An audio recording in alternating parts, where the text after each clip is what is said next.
travel smart. Laugh often.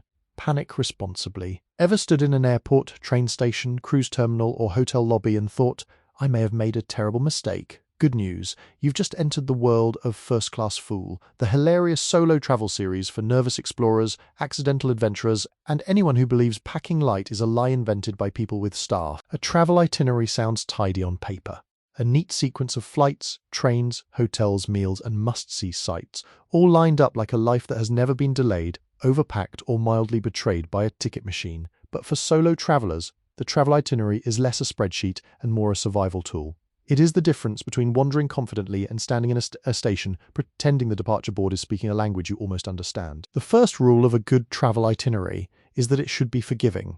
That means building in time for the things that always happen. Slow airport queues, confusing exits, unexpected hunger, bathroom stops, and the deeply human need to sit down for 10 minutes and reconsider your life. A strong itinerary does not cram every hour with heroic activity. It leaves space for transport rituals, check-in delays, and the possibility that the first day will be mostly about arriving, locating food, and learning where the nearest shop is. Solo travel gets much easier when the plan allows for small failures without turning them into a crisis. The next piece is making the itinerary practical, not aspirational.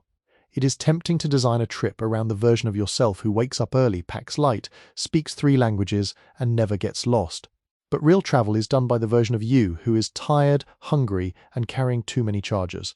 So keep your route simple, group sites by area, choose accommodation near transport links, plan arrival times that do not involve navigating a new city in the dark with a dead phone battery and a suitcase that has developed a personal grudge. A good travel itinerary reduces friction before the trip even begins. Money matters too, and it belongs in the itinerary from the start. Hidden fees, luggage charges, local transport, meals, tips, and the occasional small extra can quietly turn a bargain into an expensive lesson. Build your itinerary around the real cost of moving through a place, not just the headline price of getting there. That might mean choosing one better located hotel, one sensible train connection, or one airport transfer that saves you from a dramatic midnight walk with your belongings. Budgeting well is not stingy, it is strategic. Finally, a solo travel itinerary should leave room for spontaneity and small wins. The point is not to control every moment. The point is to give yourself a structure solid enough to relax inside. Maybe you spend the afternoon in a museum, then find a cafe and eat alone without feeling awkward. Maybe you miss a bus, solve the problem, and discover that competence often looks suspiciously like pretending you meant to do that. Those are the moments that turn a trip into confidence. A good travel itinerary is not a cage.